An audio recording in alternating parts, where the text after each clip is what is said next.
আসসালামু আলাইকুম, শুভ সন্ধ্যা। যে যেখান থেকে আমার ভিডিও দেখছেন সকলকে আন্তরিক অভিনন্দন, শুভেচ্ছা, ভালোবাসা।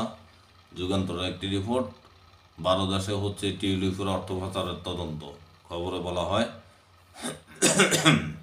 অন্তত 12টি দেশে তদন্ত হচ্ছে। যুক্তরাজ্যের লেবার পার্টির এমপি টিউলিপ সিদ্দিক ও তার পরিবারের বিরুদ্ধে ওঠা অর্থ পাচারের অভিযোগ।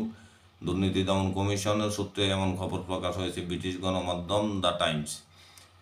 গণ অভ্যুত্থানে বাংলাদেশের ক্ষমতাচ্যুত প্রধানমন্ত্রী শেখ হাসিনা ও তার পরিবারের বিপুল পরিমাণ অর্থ আত্মসাৎ এবং এর কিছু অংশ বিদেশের সম্পত্তি কেনার জন্য ব্যবহারের অভিযোগ খতিয়ে দেখছে দুদকের তদন্তকারীরা।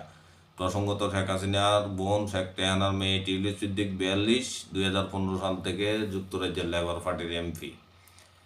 তদন্তের অগ্রগতি সম্পর্কে জানতে চাইলে দুদকের এক মুখপাত্র দ্য টাইমসকে বলেন, আমরা প্রাথমিক প্রতিবেদন দেখেছি যে কেবল যুক্তরাজ্যেই নয়, অন্যান্য দেশেও অর্থ পাচার করা হয়েছে। আমাদের দল পারস্পরিক আইনি সহায়তা চেয়ে বিভিন্ন দেশে তথ্য ও প্রমাণ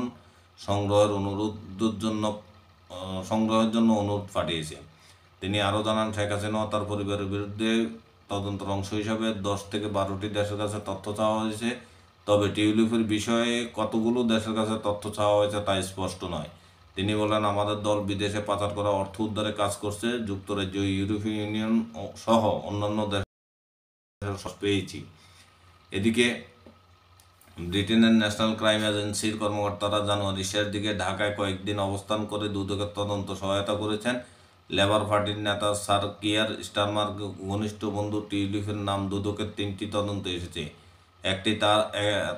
তাকে একটি পারমাণবিক বিদ্যুৎ কেন্দ্র প্রকল্প থেকে লাভবান হওয়া, তার খালাকে পরিবারের সদস্যের জন্য জমি বরাদ্দ দিতে প্রভাবিত করা এবং অর্থ পাচারের অভিযুক্ত করা হয়েছে।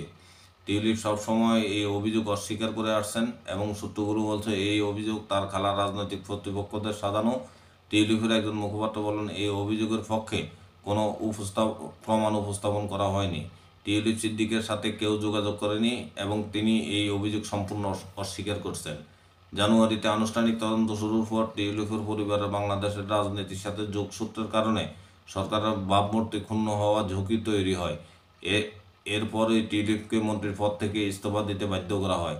প্রথমে টিউলিপ দাবি করেছিল লন্ডনের কিংস ক্রসে অবস্থিত 6.5 পাউন্ড মূল্যের একটি ফ্ল্যাট তার বাবা মা তাকে উপহার দিয়েছেন। পরে জানা যায় ফ্ল্যাটটি কিনছেন আওয়ামী লীগের এক ঘনিষ্ঠ ডেভেলপার আব্দুল মোতালিফ। ডিসেম্বরে বাংলাদেশি কর্তৃপক্ষ টিউলিপ সিদ্দিকের নাম উল্লেখ করে আনুষ্ঠানিকভাবে তদন্ত করে। দুদক 120 দিনের মধ্যে তদন্ত শেষ করার লক্ষ্যে নির্ধারণ করলেও প্রয়োজনীয় সময় বাড়ানো হতে পারে। দুদকের মুখপাত্র জানিয়েছেন, তদন্ত শেষ হলে বাংলাদেশ সরকার সিদ্দিককে দেশের প্রত্যার্পণের জন্য পদক্ষেপ নিতে পারে। এই ছিল টিউলিপ সিদ্দিকের প্রতিবেদন দ্য টাইমসে। ভালো থাকবেন। আসসালামু আলাইকুম।